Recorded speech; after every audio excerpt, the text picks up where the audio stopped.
তার দোষ কি ছিল? তার দোষ কি ছিল আমাকে বলেন। আপনি আমার ধর্ম নিয়ে এভাবে বলতে পারেন না। এবং তবুও আপনি তার স্ত্রী হয়ে থাকতে চান, এর যুক্তি কি? এটি ভালোবাসার ধর্ম। ভালোবাসা? আপনি তো তার সাথেও থাকছেন না। আপনি আমার ধর্ম নিয়ে খেলা করবেন না। আমার নাম ক্যারোলিনা এবং আমি একজন নার্স। আমি পড়াশোনা করি ইসলাম এবং খ্রিস্ট ধর্মের মধ্যে অনেক পার্থক্য নিয়ে। আমার অনেক প্রশ্ন আছে, তবে এই মুহূর্তে আমার প্রধান প্রশ্নটি হলো, আপনি বলেছিলেন যে ইসলাম গ্রহণ করলে যিশুকে আল্লাহর একজন রাসূল হিসেবে মানতে হবে। আমার প্রশ্নটি হলো, যখন যিশুকে জিজ্ঞাসা করা হয়েছিল বিবাহ বিচ্ছেদ সম্পর্কে, একজন পুরুষ কি তালাক দিতে পারে একজন নারীকে, তখন তিনি বলেছিলেন যে শুধুমাত্র মানুষের হৃদয়ের কঠোরতার কারণেই স্ত্রীকে তালাক দেওয়ার অনুমতি দিয়েছিলেন। কিন্তু যিশু বলেছিলেন যে একজন পুরুষ তালাক দিতে পারবে না তার স্ত্রীকে। একজন পুরুষের উচিত তার বাবা মাকে ছেড়ে সেই নারীর সাথে যুক্ত হওয়া এবং তারা দুই শরীরে এক আত্মা হয়ে যাবে। তাই আমার কাছে এটি একটি পার্থক্য। আমি একজন খ্রিস্টান হিসেবে যা বিশ্বাস করি এবং আপনারা মুসলিম হিসেবে যা বিশ্বাস করেন তার মধ্যে। বোন প্রশ্নটি করেছেন, তিনি বলেছেন ইসলাম এবং খ্রিস্ট ধর্মের মধ্যে অনেক পার্থক্য আছে। তিনি যা উদ্ধৃত করছেন তা বাইবেলের থেকে নেওয়া, গসপেল অফ ম্যাথিউর 5 নম্বর অধ্যায় নম্বর 27 এবং 28। এটা সঠিক। আমি আপনাকে সেই উদ্ধৃতিটি দিচ্ছি। বোন, আপনি যা বলেছেন তা আপনার নিজের ভাষায় বলেছেন, যা হুবহু শব্দ নয়। যীশুখ্রিস্ট আলাইহিসসালাম যা বলেছেন লাল অক্ষরে লেখা আছে গসপেল অফ ম্যাথিউ অধ্যায় নম্বর 27 অনুচ্ছেদ নম্বর 28। It has said of the old times that thou shalt give a bill of divorce. But I say unto you, whosoever looketh upon a woman, that it was an old time that thou shalt give a bill of divorce. But I say unto you that whosoever looketh upon woman to lust after has already committed adultery in his heart. পুরনো দিনে বলা হয়েছিল যে তুমি তালাকের notice প্রদান করবে, কিন্তু আমি তোমাদের বলছি যে যে কেউ কোনো নারীর দিকে কামভাব নিয়ে তাকায়, সে মনে মনে ইতিমধ্যেই ব্যভিচার করে ফেলেছে। এখানে দুটি অনুচ্ছেদ আছে যে তুমি তালাকের নোটিশ দিবে, কিন্তু আমি তোমাদের বলছি যে যে কেউ অন্য নারীর সাথে শয়ন করে সে তালাক দিতে পারবে। এর মানে হলো, বোন, মুসা আলাইহিস সালামের সময়ের পুরাতন আইনে বলা হয়েছিল যে যদি তুমি তালাক দিতে চাও তবে একটি তালাকনামা বা বিল অব ডিভোর্স দিয়ে দাও, ব্যাস এতটুকুই। কিন্তু যীশুখ্রিস্ট আলাইহিস সালাম বলেন যে তোমরা তালাকনামা দিতে পারবে না যতক্ষণ না তোমার স্ত্রী অন্য কারোর সাথে শয়ন করে। তার মানে পূর্বে মুসা আলাইহিস সালামের সময়ে তালাক অনুমোদিত ছিল, তালাক দেওয়ার জন্য কেবল একটি তালাকনামা দিলেই হতো। এখন যিশু আলাইহিস সালাম আল্লাহর একজন রাসূল এসে আইনটি পরিবর্তন করলেন এবং তিনি বললেন যে তুমি তালাকনামা দিতে পারবে না যতক্ষণ না তোমার স্ত্রী অন্য কারোর সাথে শয়ন করে। সুতরাং এখানে একটা পরিবর্তন এসেছে। ইসলামে বিষয়টি ভিন্ন। আচ্ছা, ইসলামে, বোন, আমাদের প্রিয় নবী মুহাম্মদ সাল্লাল্লাহু আলাইহি ওয়াসাল্লাম বলেছেন যে হালাল কাজগুলোর মধ্যে আল্লাহর দৃষ্টিতে সবচেয়ে ঘৃণিত কাজ হলো তালাক। বৈধ কিন্তু সবচেয়ে ঘৃণিত। এর মানে হলো ইসলামে আপনি প্রয়োজন হলে তালাক দিতে পারেন যখন স্বামী এবং স্ত্রী উভয়ের বনেবনা হয় না। এর মানে এই নয় যে স্ত্রী খারাপ হলেই আপনি তালাক দিতে পারবেন, অথবা স্বামী খারাপ হলেই কেবল তালাক দেওয়া যাবে। হতে পারে দুজনেই ভালো মানুষ, কিন্তু তারা একে অপরের উপযুক্ত নয়। এবং আমাদের কাছে এমন অনেক উদাহরণ আছে। নবীর সাহাবী ছিলেন পুরুষ সাহাবী এবং নারী সাহাবী। আমাদের কাছে উদাহরণ আছে জায়েদ রাদিয়াল্লাহু আনহুর এবং তার সাথে আরেকজন সাহাবী, একজন নারী সাহাবী জায়নাব রাদিয়াল্লাহু আনহা। তাদের বিয়ে হয়েছিল, তারা দুজনে ভালো মানুষ ছিলেন, কিন্তু তাদের বনেবনা হচ্ছিল না, তাই আপনি তালাক দিতে পারেন। অথবা এমনও হতে পারে যে একজন ভালো নয়, স্ত্রী ভালো নয়, স্বামী তালাক দিতে পারে। স্বামী ভালো নয়, স্ত্রী তালাক নিতে পারে, খোলা দিতে পারে। তাই ইসলামে মুসা আলাইহিস সালামের সময়ের মতো নয় যে তালাকনামা দিলেই খালাস খুব সহজ, অথবা যিশু আলাইহিস সালামের সময়ের মতো নয় যে আপনি তালাক দিতেই পারবেন না যতক্ষণ না আপনার স্ত্রী ব্যভিচার করে। ইসলামে আমাদের ভালো এবং মন্দ দিকগুলো বিচার করতে হবে এবং তার উপর ভিত্তি করে ইসলামে সর্বশেষ ও চূড়ান্ত রাসূল এসে বলেছেন তালাক বৈধ বা অনুমোদিত, কিন্তু তার সর্বশেষ অবলম্বন হিসেবে, এবং কিভাবে তালাক দিতে হবে তার বিস্তারিত বিবরণ দেওয়া হয়েছে। তাই এটাই হলো মুসা আলাইহিস সালামের শিক্ষা, যিশু আলাইহিস সালামের শিক্ষা এবং নবী মুহাম্মদ সাল্লাল্লাহু আলাইহি ওয়াসাল্লামের শিক্ষার মধ্যে পার্থক্য। আশা করি এটা পার্থক্যগুলোর উপর কিছুটা আলোকপাত করেছে। ধন্যবাদ। আপনি কি আমার সাথে একমত যে খ্রিস্টান ধর্মে বিবাহ এবং ইসলাম ধর্মে বিবাহ আলাদা? নিয়মগুলো আলাদা? হ্যাঁ, আলাদা নিয়ম আছে। নিয়মগুলো আলাদা, কিন্তু কোন নিয়মটি বেশি ভালো বোন আমি আপনাকে প্রশ্ন করছি।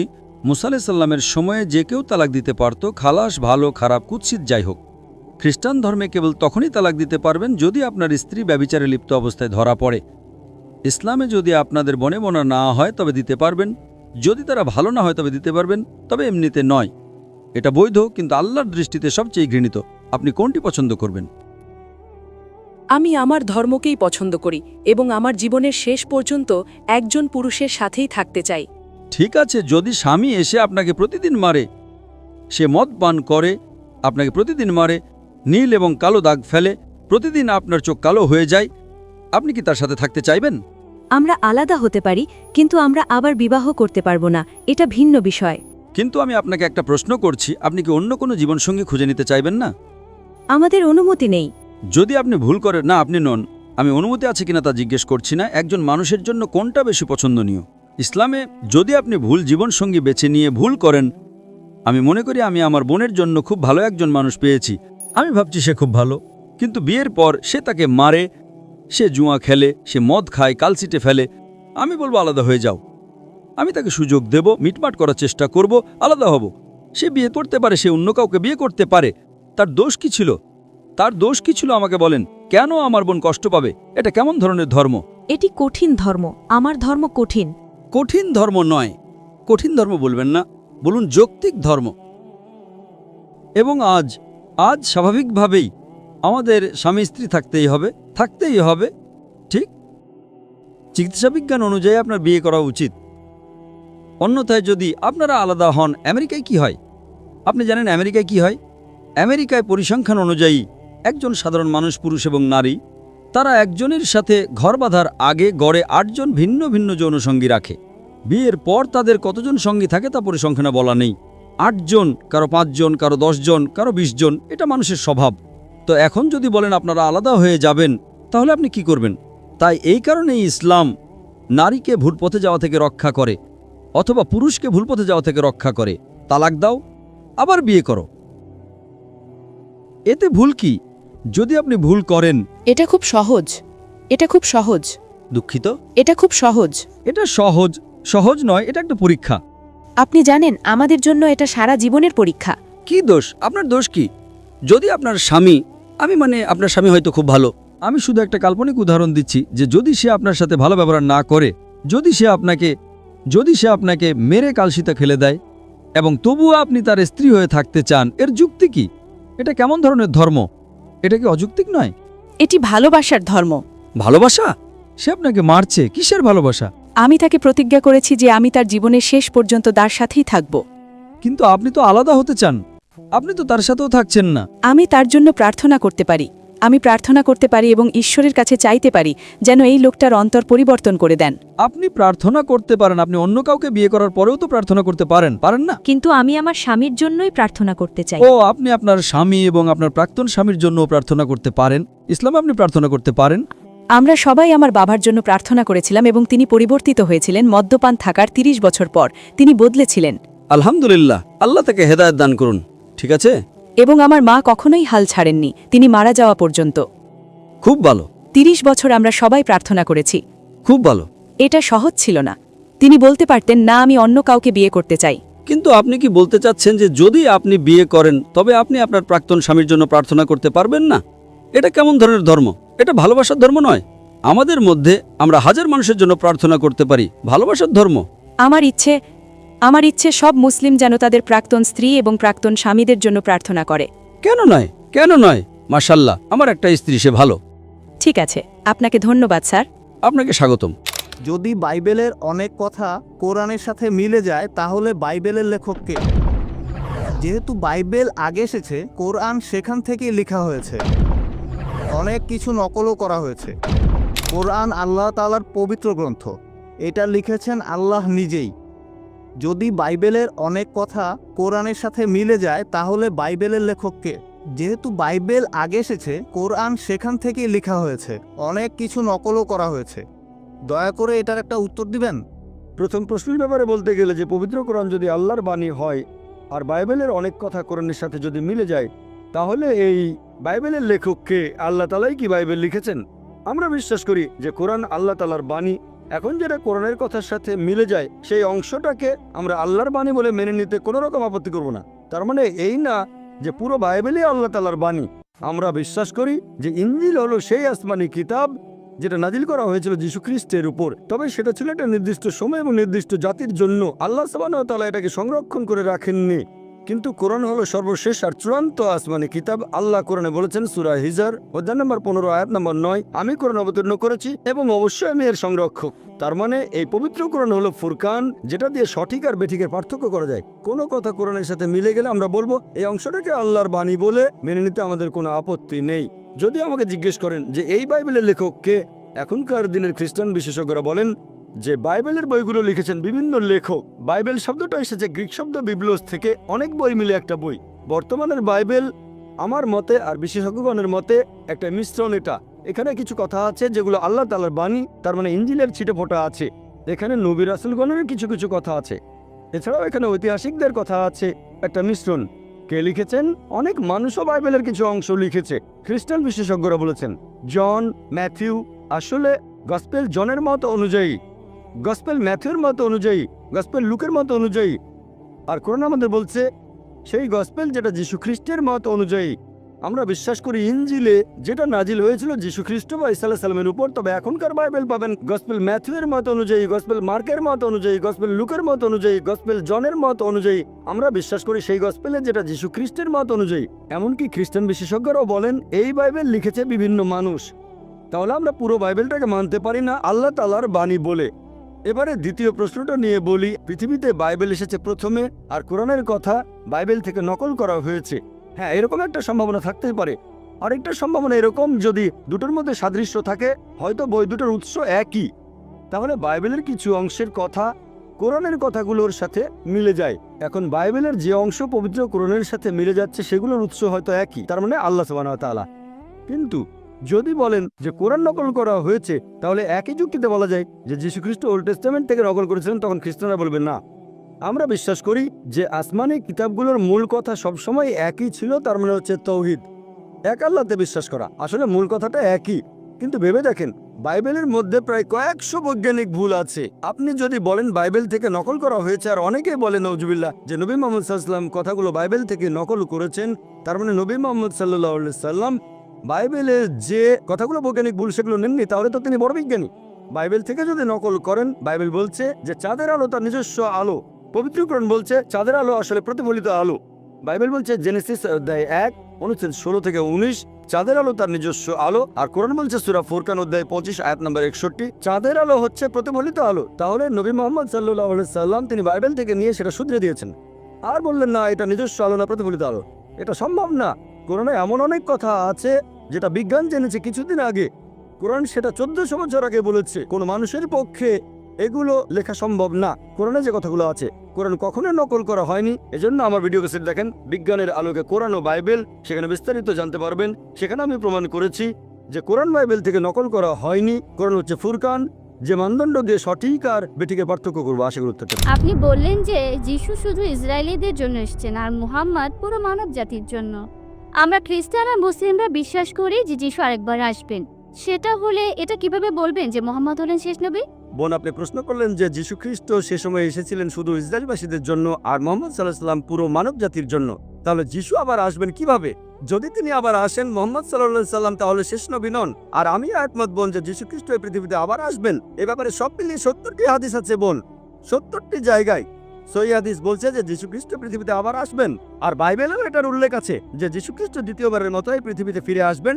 তবে পবিত্র কোরআনে এই কথা আছে, সূরা আহজাবের 40 নম্বর আয়াতে এই কথা উল্লেখ আছে, আনা মুহাম্মাদুন আবা আহদিম মির রিজালিকুম ওয়ালাকিন রাসূলুল্লাহ ওয়া খাতামুন নবিয়্যিন, যে মুহাম্মদ তোমাদের মধ্যে কোনো পুরুষের পিতা নন, বরং সে আল্লাহর রাসূল এবং তিনি হলেন সর্বশেষ নবী। এখন দুটো ঠিক কিভাবে? দুটো কথা ঠিক, কারণ ঈসা আলাইহিস সালাম তিনি আবারও আসবেন। তিনি কি জন্য এই পৃথিবীতে আসবেন? তিনি একমাত্র নবী যাকে আল্লাহ জীবন্ত তুলে নিয়েছেন। আল্লাহ সুবহানাহু ওয়া তাআলা তার কোন রাসূলকেই জীবন্ত অবস্থায় তুলে নেননি। পবিত্র কোরআনে সূরা নিসার 158 নম্বর আয়াতে উল্লেখ করা হয়েছে যীশু খ্রিস্টকে জীবন্ত অবস্থায় তুলে নেওয়া হয়েছে। 157 নম্বর আয়াত বলছে মা কাতলু ওয়া মা সালাবু ওয়ালাকিন শুববিহা লাহু, তারা তাকে হত্যা করেনি, ক্রুশবিদ্ধও করেনি, কিন্তু তাদের মধ্যে এমন বিভ্রম সৃষ্টি হয়েছিল, যারা এই বিষয়ে মতভেদ করেছিল তাদের মনেও সংশয় ছিল। إلا اتباع الظن তারা শুধু অনুমানই করতে পারে, وما قتلوه يقينا। এটা নিশ্চিত যে তারা তাকে হত্যা করেনি। 158 নম্বর আয়াত বলছে যে আল্লাহ সুবহানাহু ওয়া তাআলা তাকে নিজের কাছে নিয়ে গেছেন। আমরা মানি যিশু মারা যাননি, এমনকি বাইবেলও বলে যিশু খ্রিস্ট জীবিত ছিলেন। হাদিসও এই কথা বলে আর বাইবেলও বলে। তবে আমরা যেটা মানি, আল্লাহ সুবহানাহু ওয়া তাআলা যিশু খ্রিস্টকে নিজের কাছে জীবিত তুলে নিয়েছিলেন, কারণ তিনি হলেন মহান স্রষ্টার একমাত্র প্রেরিত দূত, যার অনুসারীরা ভাবে যে তিনি আসলে ঈশ্বর। আর কোনো রাসূল নেই। আদম, নূহ, মুসা, ইব্রাহিম, আইজায়া, ইসহাক, সলোমন, তারা সবাই শান্তিতে থাকুন, এই নবীদের অনুসারীরা কখনো বলেননি যে তাদের নবী নিজেকে ঈশ্বর বলেছেন। একমাত্র যে নবীর অনুসারীরা এটা মানে, এমনকি আজকের দিনেও মানে, তাদের নবী ঈশ্বর, তিনি নবী ঈসা আলাইহিস সালাম। পবিত্র কোরআনে সূরা মাইদার 116 নম্বর আয়াতে উল্লেখ আছে, যিশু বলেছেন, হে আমার ঈশ্বর, আমার প্রভু, আপনি সাক্ষী থাকুন, আমি কখনোই বলিনি আমার উপাসনা করো, বরং আমি বলেছি আবুদুল্লাহ, আল্লাহর উপাসনা করো, ربي وربكم। তিনি আমার এবং তোমাদের প্রভু। তাহলে যীশু খ্রিস্ট যখন আবার পৃথিবীতে আসবেন, তার অনুসারীদের এই কথা বলতে, তার তথাকথিত অনুসারীদের যারা বলেন নিজেকে তিনি ঈশ্বর বলেছেন, যে তিনি ঈশ্বর বলেননি। আর যীশু তখন কোন রাসূল হিসেবে আসবেন না, নবুয়ত পাওয়া বন্ধ হয়ে গেছে। তিনি পৃথিবীতে আসবেন, নতুন কোনো নির্দেশ নিয়ে আসবেন না। যীশু খ্রিস্ট ঈশ্বরের কাছ থেকে নতুন কোনো নির্দেশ নিয়ে আসবেন না, কারণ পবিত্র কোরআনে সূরা মাইদার 3 নম্বর আয়াতে উল্লেখ করা হয়েছে, আমি আজ তোমাদের দিন পূর্ণাঙ্গ করলাম। আল্লাহ সুবহানাহু ওয়া তাআলা বলছেন, আজ আমি তোমাদের দিন পূর্ণাঙ্গ করলাম এবং ইসলামকে তোমাদের দিন মনোনীত করলাম। এই কিতাবের পরে আর কোনো নির্দেশ আসবে না, কোনো কিতাব আসবে না, কারো উপর কোনো কিতাব নাজিল হবে না।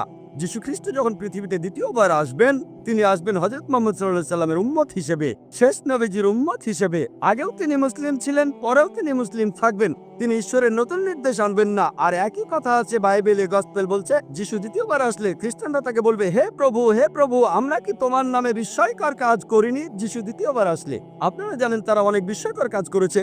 তারা বলবে, প্রভু, প্রভু, আমরা কি তোমার নামে অনেক বিস্ময়কর কাজ করিনি? যিশু তখন তাদের বলবেন, আমি তোমাদের চিনি না, তোমরা সবাই অপরাধী, তোমরা এখান থেকে চলে যাও। আমি এই কথাটা বলছি না, গসপেল বলছে যে যিশু দ্বিতীয়বার আসার পরে বলবেন, তোমরা সবাই অপরাধী, আমি তোমাদের কাউকেই চিনি না, তোমরা সবাই পাপী মানুষ, তোমরা এখান থেকে চলে যাও, আমি তোমাদের চিনি না। তিনি কাদের বলবেন? মুসলিমদের, হিন্দুদের বলবেন? তিনি একথা খ্রিস্টানদের বলবেন, যারা বলবে আমরা আপনার নামে বিস্ময়কর কাজ করেছি।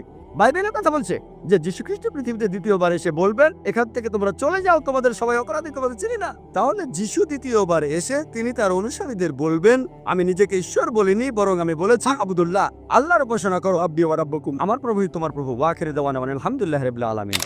আমার নাম ডায়ানা, আমি একজন ছাত্রী এবং আমার প্রশ্ন হলো, গুহায় ফেরেশতা জিবরাইল আলাইহিসসালাম যখন মুহাম্মদ সাল্লাল্লাহু আলাইহি সাল্লামের কাছে আসলেন, তখন তিনি ভয় পেয়েছিলেন কেন?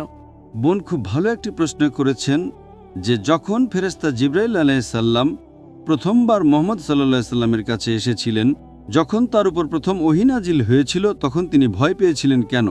কারণ তিনি এমন কিছু আশা করেননি। তিনি কখনোই আশা করেননি যে কোনো ফেরেশতা আসবে। যদি আপনি ঐতিহাসিক বই এবং নবীর হাদিস পড়েন, সেখানে বলা হয়েছে যে নবী মুহাম্মদ সাল্লাল্লাহু আলাইহি সাল্লাম যখন গুহায় ছিলেন, তিনি আল্লাহর ধ্যানে মগ্ন ছিলেন এবং ইবাদত করছিলেন, তখন ফেরেশতা জিবরাইল আলাইহিস সালাম এসে তাকে বললেন, ইকরা, পড়ুন। তাই তিনি অবাক হয়ে গেলেন, এই ব্যক্তিকে যে আমাকে পড়তে বলছে, এবং তিনি আবার বললেন, ইকরা। নবী উত্তরে বললেন, আমি পড়তে জানি না। কিন্তু বাইবেলে আছে, যখন মানুষের সাথে ফেরেশতাদের দেখা হতো, তখন ফেরেশতারা তাদের ভয় না পাওয়ার জন্য বলতেন, কারণ তাদের ঈশ্বর পাঠিয়েছেন। তাহলে কেন তাকে ভয় না পাওয়ার জন্য কোনো আশ্বাস দেওয়া হয়নি? খুব ভালো প্রশ্ন করেছেন।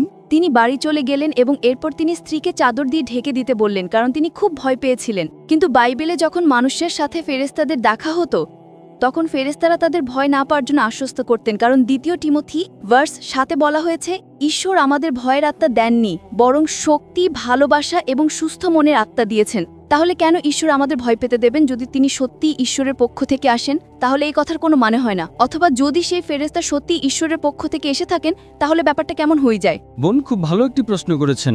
তিনি বলছেন যে বাইবেলে এমন অনেক উদাহরণ আছে যেখানে যখন কোনো ফেরেশতা নবীদের কাছে বা অন্য কোনো মানুষের কাছে এসেছেন, তখন তারা বলেছেন, আমি একজন ফেরেশতা, ভয় পেও না। ঠিক, হ্যাঁ, এই বিষয়টি কোরআনেও উল্লেখ আছে। এটা কোরআনেও উল্লেখ আছে যে যখন ফেরেশতা জিবরাইল আলাইহিস সালাম, ইব্রাহিম আলাইহিস সালাম এবং অন্যান্য নবীদের কাছে এসেছিলেন, তখন ফেরেশতারা বলতেন, ভয় পেও না। কিন্তু এখানে ফেরেশতা জিবরাইল আলাইহিস সালাম নবীকে বলেননি, ভয় পেও না। এই পূর্ববাণী যখন ফেরেশতা জিবরাইল আলাইহিস সালাম নবী মুহাম্মদ সাল্লাল্লাহু আলাইহি সাল্লামকে বললেন ইকরা। তখন নবী ভয় পেয়েছিলেন। কেন জানেন? কারণ তিনি নিরক্ষর ছিলেন। কিন্তু আমাকে শেষ করতে দিন। যখন ফেরেশতা জিবরাইল আলাইহিস সালাম বললেন পড়ুন, তিনি বললেন Ma ana biqari. আমি পড়তে জানি না। কেন? কারণ এটা ছিল বাইবেলেই করা একটা ভবিষ্যৎবাণীর পরিপূর্ণতা। যদি আপনি বাইবেল পড়েন, Isaiah chapter number 29, verse number 12. তাকে বলা হবে যে নিরক্ষর। এটাই হলো ওল্ড টেস্টামেন্টে একেবারে শেষে চূড়ান্ত রাসূল নবী মুহাম্মদ সাল্লাল্লাহু আলাইহি ওয়াসাল্লাম সম্পর্কে করা একটা পূর্ববাণী। যিশাইয়া ভবিষ্যতের পুস্তক অধ্যায় 29 ভার্স 12-তে বলা হয়েছে সে গ্রন্থ তাকে দেওয়া হবে যে নিরক্ষর, এবং তাকে বলা হবে দয়া করে এটা পড়ো, এবং সে উত্তরে বলবে আমি পড়তে জানি না। এটা ছিল ওল্ড টেস্টামেন্টে পরবর্তী ধর্মগ্রন্থে উল্লেখিত ভবিষ্যৎবাণীর পরিপূর্ণতা। তাই কোরআনে এবং কোরআনের তাফসিরেও আছে, যখন প্রথম ওহী এসেছিল নবী মুহাম্মদ সাল্লাল্লাহু আলাইহি সাল্লাম ভয় পেয়েছিলেন। এর আগে তিনি আল্লাহর রাসূল ছিলেন না। এটা ছিল প্রথম ওহী যেটা তিনি 40 বছর বয়সে পেয়েছিলেন। এর আগে তিনি একজন ধার্মিক ব্যক্তি ছিলেন, কিন্তু তার উপর নবুয়তি দেওয়া হয়নি। তাই প্রথমবার যখন ফেরেশতা আসলেন তিনি ভয় পেলেন, একজন সাধারণ মানুষের মতো। হ্যাঁ, কিন্তু যদি কোনো ফেরেশতা আপনার বা আমার কাছেও আসেন, আমরাও ভয় পাব। তাই সেই সময়ে তিনি একজন সাধারণ মানুষ ছিলেন। প্রথমবার যখন ফেরেশতা আসলেন এবং তাকে বললেন পড়ুন, তিনি ভাবলেন তাকে পড়তে বলা হচ্ছে, কিন্তু তিনি নিরক্ষর ছিলেন। তাই তিনি উত্তরে বললেন Ma ana biqari. আমি পড়তে জানি না। তারপর তিনি আবার বললেন পড়ুন, Ikra. পড়ুন। তিনি উত্তরে বললেন। Ma ana biqari. তৃতীয়বার যখন তিনি বললেন পড়ুন, ইকরা শব্দটি 3টি অর্থ আছে। একটা হলো পড়া, একটা হলো আবৃত্তি করা, আর একটা হলো ঘোষণা করা। তখন নবীজি বুঝতে পারলেন ও তিনি আমাকে পুনরাবৃত্তি করতে বলছেন। আর পুনরাবৃত্তি করার জন্য তো শিক্ষিত হওয়ার প্রয়োজন নেই, তাই না? তারপর তিনি বললেন Ikra bismi rabbikal ladhi khalaq. Khalaqal insana min alaq. পড়ুন আপনার রবের নামে যিনি সৃষ্টি করেছেন, যিনি মানুষকে সৃষ্টি করেছেন জমাট রক্ত থেকে। সুতরাং যখন তিনি পুরো আয়াতটা বললেন, তখন নবী মুহাম্মদ সাল্লাল্লাহু আলাইহি সাল্লাম বুঝতে পারলেন যে জিবরাইল আলাইহিস সালাম যা চান তা হলো তিনি যেন পড়েন না, বরং পুনরাবৃত্তি করেন। আচ্ছা, তাই তিনি তা পুনরাবৃত্তি করলেন। Ikra bismi rabbikal ladhi khalaq. Khalaqal insana min alaq. আর তারপর কোরআনের প্রথম 5টি আয়াত নাজিল হলো। যখন তিনি বাড়ি ফিরে আসলেন, একজন মানুষ হিসেবে তিনি কাঁপছিলেন। তখন তার স্ত্রী হযরত খাদিজা রাদিয়াল্লাহু আনহা তাকে চাদর দিয়ে জড়িয়ে ধরলেন এবং বললেন চিন্তা করবেন না, আপনি আল্লাহর একজন প্রিয় মানুষ, আপনার কোনো ক্ষতি হবে না। সুতরাং তিনি একজন মানুষ। তাই কোনো ব্যক্তি যদি ফেরেশতা দেখে ভয় পায়, তাতে ভুলটা কোথায়? এর মধ্যে কোনো ভুল নেই। যদি ফেরেশতা বারবার আসতে থাকেন এবং তারপরেও তিনি ভয় পান, তখন আপনি আপত্তি করতে পারেন। প্রথমবার ভয় পাওয়াটা স্বাভাবিক। তিনি একজন মানুষ। আমার কাছে তিনি একজন মানুষ, সৃষ্টিকর্তা নন। তিনি যদি ভয় পান, এটা স্বাভাবিক। অনেক রাসূলে যখন ফেরেশতাদের দেখতেন তখন তারা ভয় পেতেন। যখন জিবরাইল আলাইহিস সালাম বারবার আসতে থাকলেন, তখন তিনি আর ভয় পেতেন না। তাহলে এতে ভুলটা কোথায়? যেমন মরিয়ম এবং জাকারিয়া, তাদের সাথে কাদের সাথে? মরিয়ম এবং জাকারিয়ার সাথে ফেরেশতা জিবরাইল আলাইহিসসালামের সাক্ষাৎ হয়েছিল। সেটা মুহাম্মাদের সাথে সাক্ষাতের চেয়ে ভিন্ন ছিল। যেমন মরিয়ম এবং জাকারিয়ার সাথে জিবরাইলের সাক্ষাতের পর জিবরাইলের যাওয়ার সময় তাদের কোনো ভয় ছিল না, যা মুহাম্মাদের ক্ষেত্রে হয়নি। সাক্ষাতের পরও তার ভয় চেকে গিয়েছিল।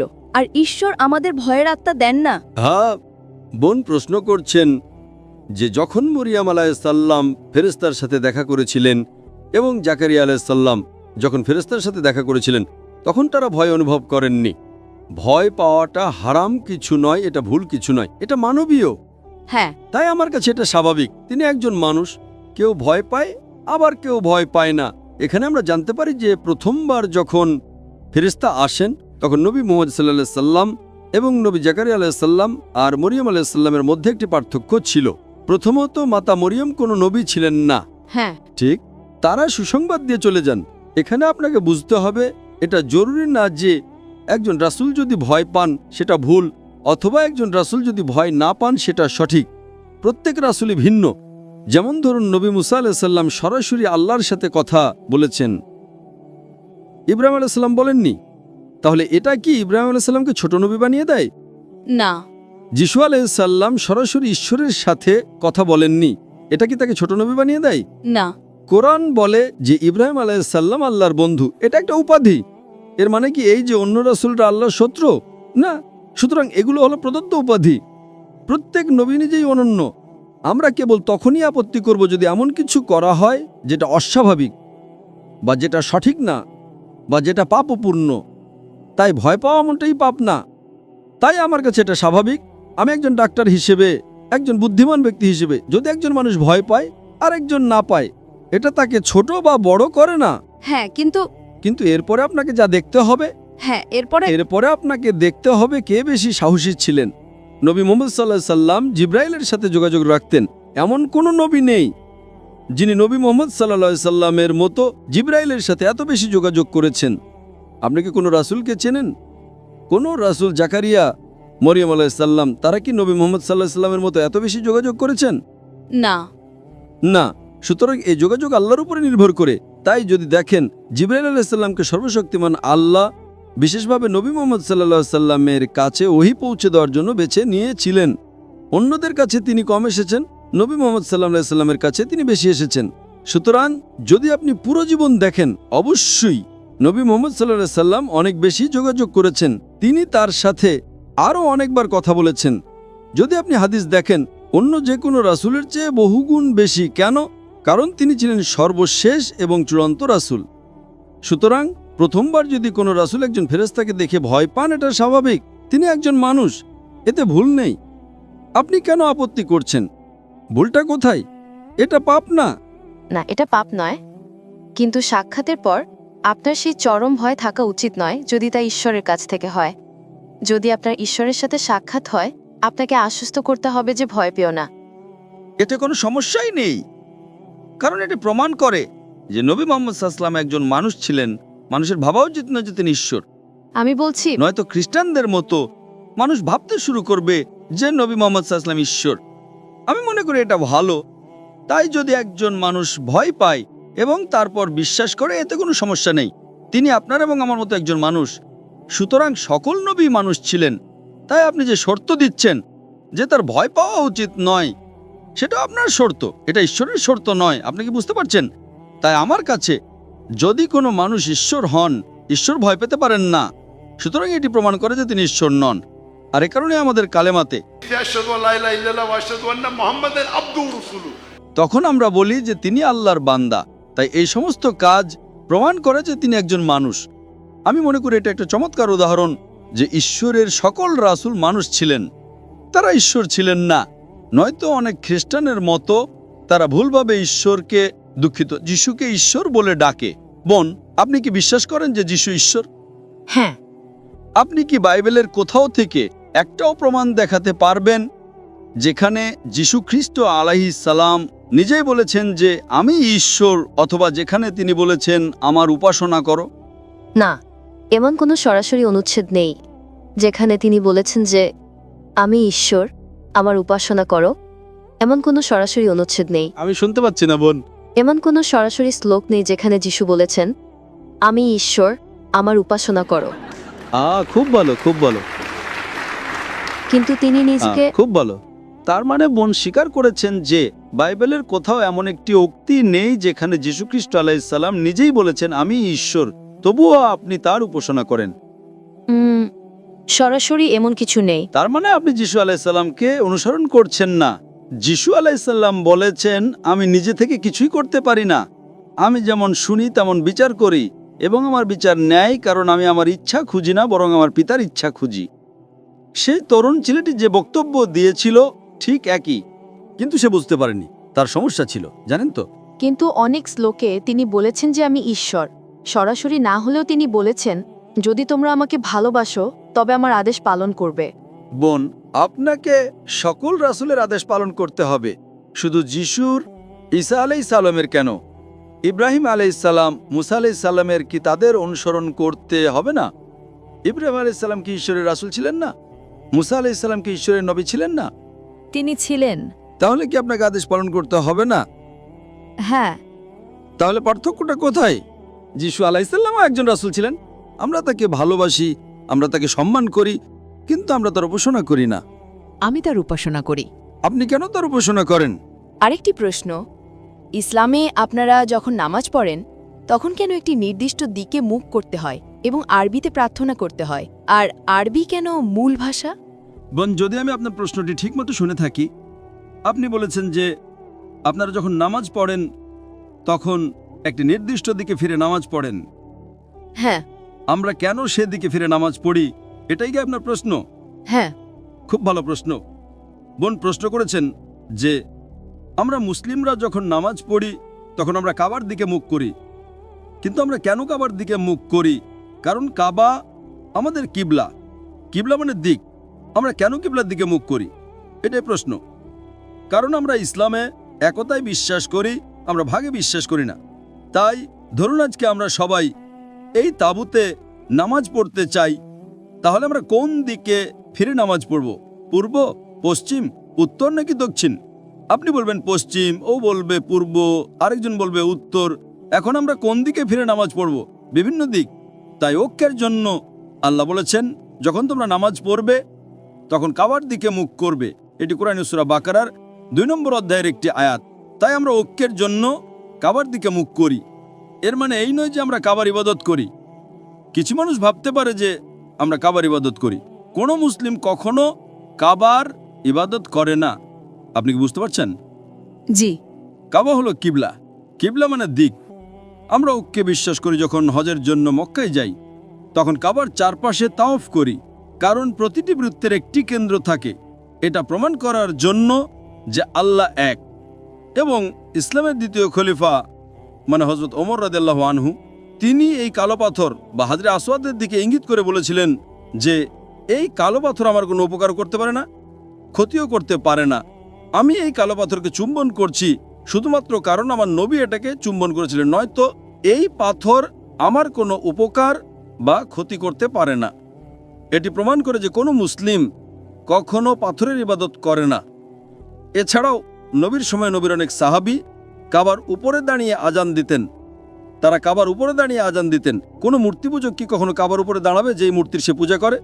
আমি আপনাকে একটা প্রশ্ন করছি, কোনো মূর্তি পূজক কি সেই মূর্তির উপরে দাঁড়াবে যার সে পূজা করে? না। সুতরাং এটি প্রমাণ করে যে আমরা মুসলিমরা কাবার ইবাদত করি না, আমরা হাজরে আসওয়াদের ইবাদত করি না। এটা শুধু একটা কিবলা। আমরা ঐক্যে বিশ্বাস করি, অন্যথায় বিশৃঙ্খলা সৃষ্টি হবে। আপনি বলবেন পূর্বে নামাজ পড়ো, ও বলবে পশ্চিমে, কেউ বলবে উত্তরে, কেউ বলবে দক্ষিণে। তাই ঐক্যের জন্য বিশ্বের সবাই কাবা মক্কার দিকে মুখ করে এবং আমরা একই দিকে ফিরে নামাজ পড়ি। আশা করি উত্তর পেয়েছেন। তাহলে আপনি বলতে চাইছেন যে আমাদের মধ্যে বিভ্রান্তি আছে কারণ আমরা একটা নির্দিষ্ট দিকে ফিরে প্রার্থনা করি না, তাই না? অবশ্যই কোনো নির্দিষ্ট দিক নেই, কিভাবে? কোনো কারণ আপনার স্বাধীনতা আছে।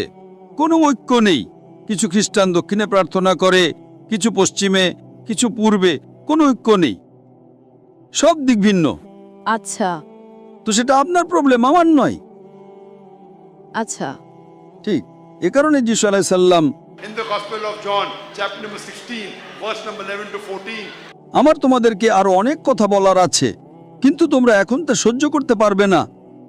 কিন্তু তিনি যখন সেই সত্যের আত্মা আসবেন তখন তিনি তোমাদেরকে সমস্ত সত্যে পথ দেখাবেন। তিনি নিজে থেকে কিছু বলবেন না, যা শুনবেন তাই বলবেন। নবী মুহাম্মদ সাল্লাল্লাহু আলাইহি ওয়াসাল্লামের ব্যাপারে কথা বলছে। সত্যের আত্মা হলেন পবিত্র আত্মা। হ্যাঁ, পবিত্র আত্মা। ঠিক আছে, ওকে। ঠিক আছে, আপনি আমার সাথে একমত। বোন খুব ভালো উত্তর দিয়েছেন। এ কারণে যিশু আলাইহিস সালাম পবিত্র আত্মার কথা বলছেন। সেখানে কি বলা হয়েছে? আমার তোমাদেরকে আরো অনেক কথা বলার আছে, কিন্তু তোমরা এখন তা সহ্য করতে পারবে না, কারণ তিনি যখন সেই সত্যের আত্মা আসবেন। বোন, বাইবেল বলে যে যখন যীশু খ্রিস্ট ঈসা আলাইহিস সালাম জন্মগ্রহণ করেছিলেন তখন পবিত্র আত্মা সেখানে ছিলেন, হ্যাঁ কি না? পবিত্র আত্মা। বোন শুধু আমার প্রশ্নের উত্তর দিন। বাইবেলেতে এটা বলা নেই যে যখন যীশু খ্রিস্ট ঈসা আলাইহিস সালাম জন্মগ্রহণ করেছিলেন তখন পবিত্র আত্মা সেখানে ছিলেন, ঠিক না ভুল? হ্যাঁ, ভিতরে। তাহলে এখানে ভবিষ্যৎবাণী বলছে আমার তোমাদেরকে আরো অনেক কথা বলার আছে, কিন্তু তোমরা এখন তা সহ্য করতে পারবে না। কিভাবে? শুনুন, তিনি প্রথমত একজন মানুষের ব্যাপারে বলা হচ্ছে, কোন আত্মা সম্পর্কে নয়। না, অপেক্ষা করুন, শুনুন, প্রথমে আমাকে শেষ করতে দিন, তারপরে আপনি উত্তর দেবেন। প্রথমত তিনি একজন মানুষকে বোঝায়, কোনো আত্মাকে নয়। তিনি যখন সত্যের আত্মা আসবেন তিনি তোমাদেরকে সমস্ত সত্যপথ দেখাবেন। তিনি নিজের থেকে কিছু বলবেন না, যা শুনবেন তাই বলবেন। 4-5 বার তিনি পবিত্র আত্মা। পবিত্র আত্মাকে তিনি বলা হয় না, কারণ যখন যিশু দাঁড়ান, আমাকে আগে শেষ করতে দিন। আপনি কেন বাধা দিচ্ছেন? আমি আপনাকে কথা বলার সুযোগ দেব। তিনি একজন পুরুষ বা মানুষকে বোঝায়।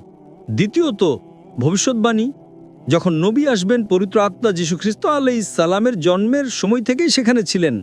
সুতরাং পবিত্র আত্মার সম্পর্কে আপনার ব্যাখ্যা সম্পূর্ণ ভুল। তিনি নিজের থেকে কিছু বলবেন না, যা শুনবেন তাই বলবেন।